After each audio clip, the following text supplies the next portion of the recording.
ফুলগুলো তোমার জন্য না। জানি, তাই তো রিয়াকে দিতে চাইলাম। তাই বলো তো আল্লাহ চোখ কেন দিচ্ছে? যেন আমরা দেখতে পারি। হ্যাঁ, আর হাত কেন দিচ্ছে বলো? যেন নিজের হাত দিয়ে নিজের কাজটা করতে পারি। নিজের কাজ করো না, আরেকজনের কাছে কেন হাত দিতেছে? করো, নিজেরটা করো। সোমা যার তার হাত থেকে ফুল নেয় না। আমিও আজকে ফুল না দিয়ে এখান থেকে যাবো না। তন্নি, অনেকে বলে দে যে আমি রাস্তায় দাঁড়িয়ে এই বখাটে ছেলেদের মতো টিজিং করা একদম পছন্দ করি। আর তাছাড়া আমার ভাই জ্যোতি জেনে যায় মাংস কসাইখানায়, হাড্ডি হসপিটালে। আলহামদুলিল্লাহ। বাহার খাবার কথা শুনে কাউকে আল্লাহর শুকরিয়া আদায় করতেই প্রথম। সত্যি আমার সাথে সবকিছু প্রথমবারই দেখবেন, কারণ আমাকে প্রথমবারই দেখতেছেন। এরকম ছেলে তো রাস্তাঘাটে সব জায়গায় পাবেন না, পাবেন?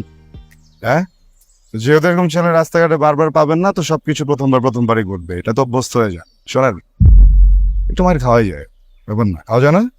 হ্যাঁ, একটু মার খাওয়াই যায়। নাহলে আমার যখন নাতি হবে, নাতনি হবে, ওদের কাছে আমি কি বলবো? দাদা দাদির জন্য কি করছে? একটা গল্প তো বলতে হবে নাকি? বিবেক যদি থেকেই থাকে তাহলে আবেগের এই লাগামহীন ঘোড়ায় চড়ার শখ না বাঁধতে। বান্ধবী তারে বলে দিও, এই মাইটের খাওয়ার ভয় পেয়ে না সামন প্রেম করতে আসে। বুঝছি, তোমার কপালে শনি আছে, রেডি থেকো। আমার কপালে রবিও আছে, আমার কপালে সোম আছে, আমার কপালে মঙ্গল আছে, আমার কপালে বুধ আছে, বৃহস্পতি আছে, শুক্র আছে, আমার কপালে সবই আছে। কবি বলেছেন না, একবার না পারিলে দেখো শতবার। আমি শতবার চেষ্টা করব, আপনি রিফিউজ করতে থাকেন, সমস্যা নাই। শতবার যদি নাও পারি, 99 বার করবই।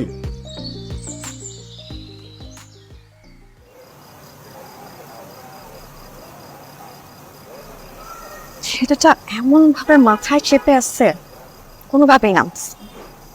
কাউকে পাইলে এমন অপমান করবো আমি। কিরে, পড়াশোনা বাদ দিয়ে কি ফিসফিস করতেছিস? কই কিছু না তো মা, পড়াশোনা ছাড়া আমি আর কি ভাববো। সেটাই ভালো। নে রাখিয়ে দে, আর মন দিয়ে পড়াশোনা করো।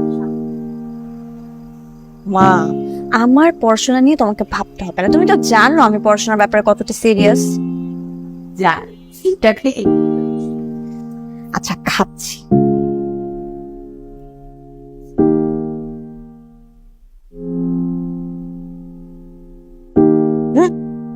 মা, গতকাল কি বলছিলাম মনে আছে? মনে আছে, তো আমি চাই না তুই এই বয়সে সাইকেল চালাই কলেজ যা। মা, আমি তো বলি নাই যে আমি সাইকেল চালায় কলেজে যাবো। আমি জাস্ট একটু এমনি ঘুরে ফিরে বেড়াবো। ভার্সিটিতে ভর্তি হলে আমি এমনিতেই তোকে স্কুটি কিনে দেবো, সুতরাং সাইকেলের চিন্তা বাদ। তুমি কেন বুঝতেছো না? এটা আমার একটা শখ। বুঝলাম, কিন্তু সাইকেল চালাতে গিয়ে যদি হাত পা ভেঙে ফেলিস? আচ্ছা, সেটার দায়ভার আমি নিলাম। হাত পা যদি ভাঙে আমার ভাঙবে মা, তোমার তো আর ভাঙবে না মা। এই জন্য তো কপি কিনে দিব না। মা প্লিজ।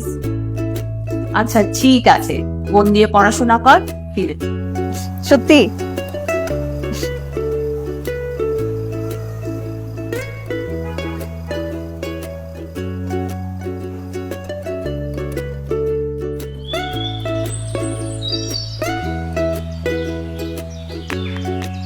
ওই কি ব্যাপারটা না এরকম, আমরা না যেভাবে ভাবতেছি আমরা এটার থেকে পুরাই কি বলিস, মানে থাকে না কিছু যে মনে কর যে একটু অন্যরকম অন্য লেভেলের চিন্তা।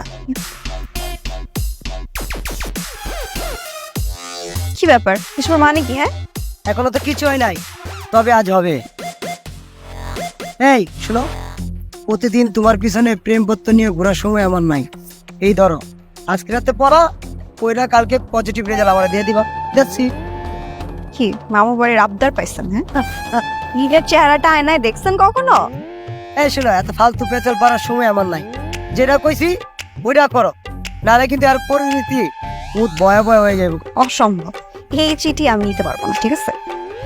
আজকে কোনো ছাড়াছাড়ি নাই কিন্তু। চাচি নাই মানে কি বলতে চান আপনি? মোবাইল তো ব্যবহার করো না, নাহলে মেসেজে সব মনের খবর লিখা পাঠায় দিতাম। ঠিক কালকে এই জায়গায় এসে আমাকে পজিটিভ রেজাল্ট দিবা। তো বড় সাহস, আমাকে হুমকি দেওয়া হচ্ছে? হ্যাঁ,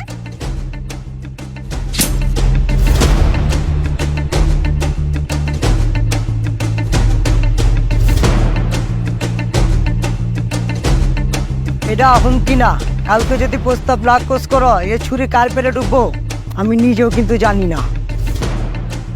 শুনো, এই ওষুধের যদি কোনো সাইড ইফেক্ট হয় আবার এর প্রতিদান কিন্তু তোমারই দিতে হইল, বুঝছো কি কইছি?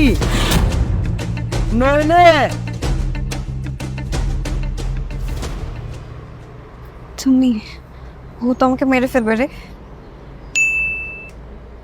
আইট খাও। তোর আবার কি হলো? কিছু হয় নাই, হবে কাল। মানে মানে শাওন ভাইয়ের ফোন নাম্বার আমার কাছে আছে। তার ফোন নাম্বার দিয়ে আমরা কি করব? কাটা দিয়ে কাটা তুলবো। মানে আমি না বুঝলাম না। জাস্ট ওয়েট এন্ড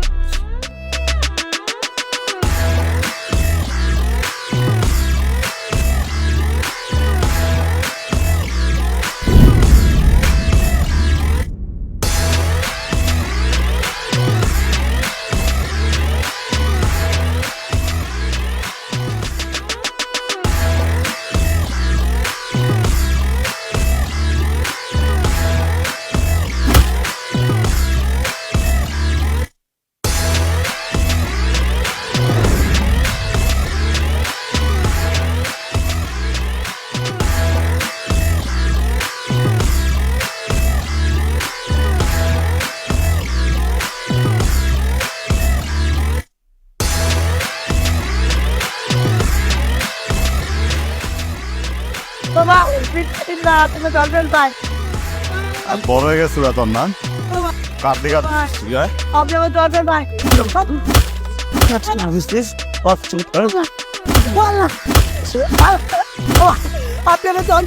তোমার দিকে আপনি তোমার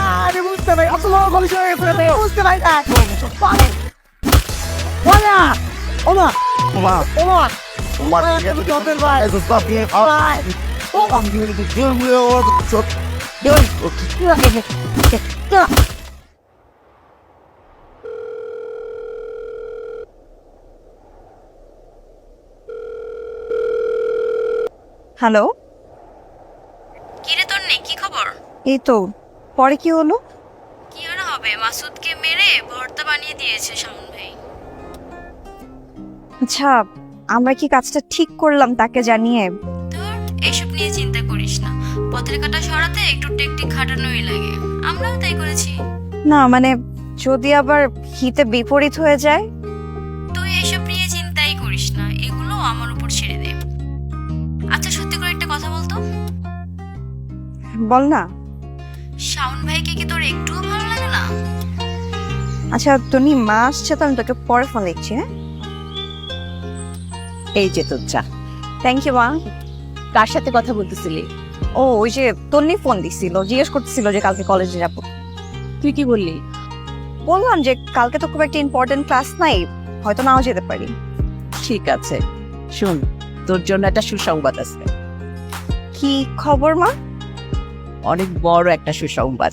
সেটা হলো আজ বিকেলে তোর বড় মামা তোর সাইকেল নিয়ে বাসায় আসতেছে। সত্যি মা? হ্যাঁ। থ্যাংক ইউ মা, thank you so much. I love you মা। আমার যে কত ইচ্ছা ছিল আমি একটা সাইকেল চালাবো। থ্যাংক ইউ মা। খুশি? অনেক খুশি। ঠিক আছে।